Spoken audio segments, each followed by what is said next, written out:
Assalamualaikum warahmatullahi wabarakatuh. Perkenalkan, nama saya Rangga Jawardana dari kelas MBS 1C. Saya akan memenuhi tugas dasar-dasar ekonomi Islam untuk memenuhi tugas UAS saya.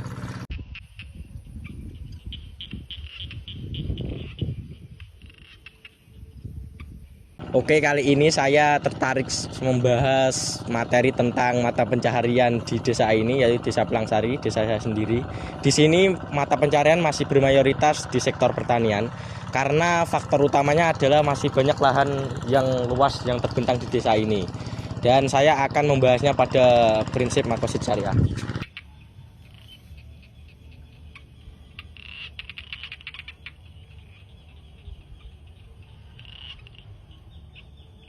Yang pertama adalah penjagaan agama, yaitu Hifz ad-Din.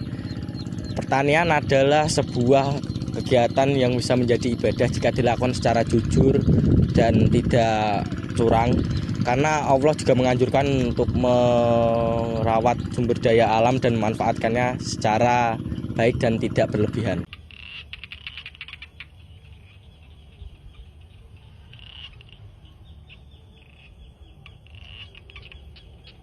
Yang kedua adalah penjagaan jiwa atau hifz an-nafs, dan dalam pertanian ini adalah menjadi sumber utama pangan masyarakat desa yang dapat menjaga keberlangsungan hidup mereka, yang dapat menghindarkan dari masyarakat dari kelaparan atau kemiskinan yang dapat mengancam jiwa.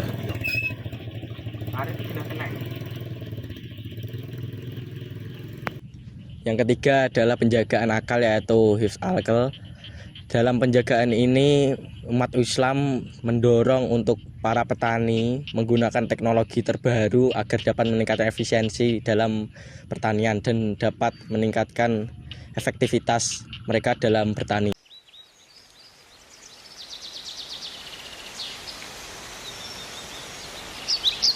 Dan yang keempat ada penjagaan keturunan atau hifz an-nasl. Dalam penjagaan ini, umat Islam mendorong pertanian dapat menjadi mata pencarian yang halal dan dapat menjaga berlangsungan hidup keluarga, dan dapat diketurunkan atau dapat dilanjutkan oleh generasi muda agar pertanian tetap bisa menjadi mata pencarian yang dapat membuat keberlangsungan hidup umat Islam.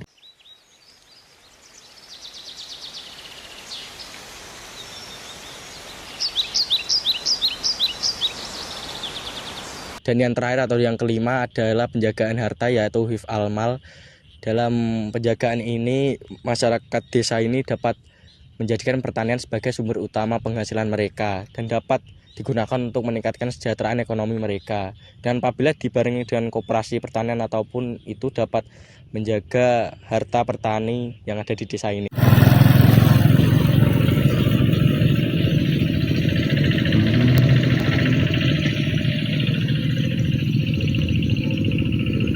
Dan fenomena ekonomi di desa ini dapat dikaitkan dengan surah Al-Kahfi ayat 46 yang berbunyi al-malu wal banuna zinatul hayati dunya wal baqiyatus sholihatu khairun inda rabbika sawabau khairun amala, yang berarti harta dan anak-anak adalah perhiasan kehidupan dunia, tetapi amal kebaikan yang terus-menerus adalah lebih baik pahalanya di sisi Tuhanmu dan serta lebih baik untuk menjadi harapan.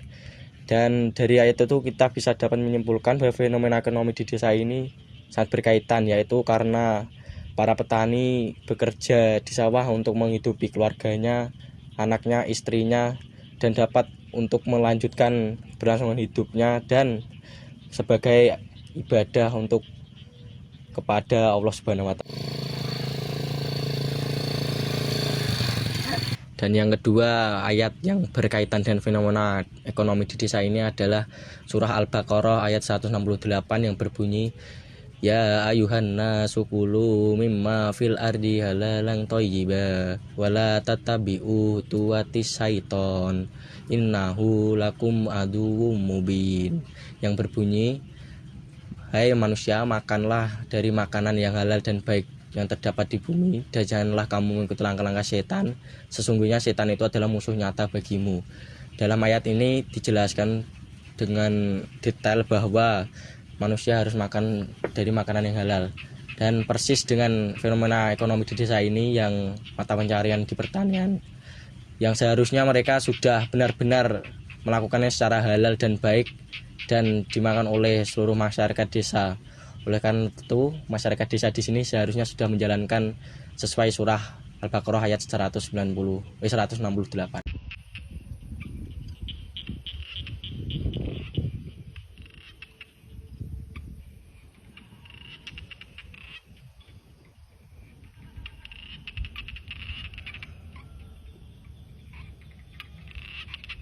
Dan untuk keadaan politik ekonomi Indonesia yang berhubungan dengan fenomena ini, pemerintah sebenarnya sudah memberikan banyak subsidi pupuk kepada para petani, tetapi sayangnya belum merata dan banyak dicurangi dengan penimbunan pupuk tersebut dan harganya menjadi mahal.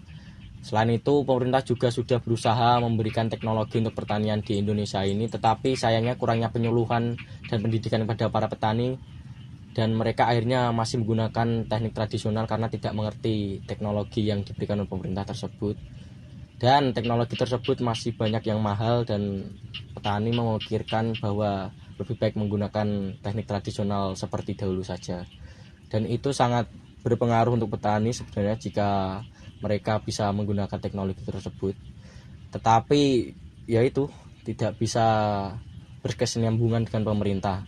Padahal jika ini semua bisa berjalan secara baik, pertanian Indonesia dapat memberikan dampak yang penting untuk Indonesia, seperti mungkin melakukan ekspor dan dapat mengurangi impor ke Indonesia.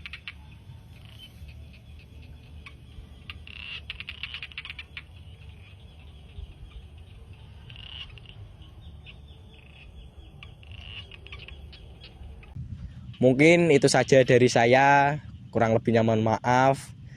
Saya Rangga Jawardana dari kelas MP1C. Jika ada yang kurang berkenan, kalian dapat menambahkannya di kolom komentar. Khairul kalam. Wassalamualaikum warahmatullahi wabarakatuh. Remember me, though I have to travel far. Remember me, each time you hear a sad guitar. Know that I'm with you, the only way that I can be.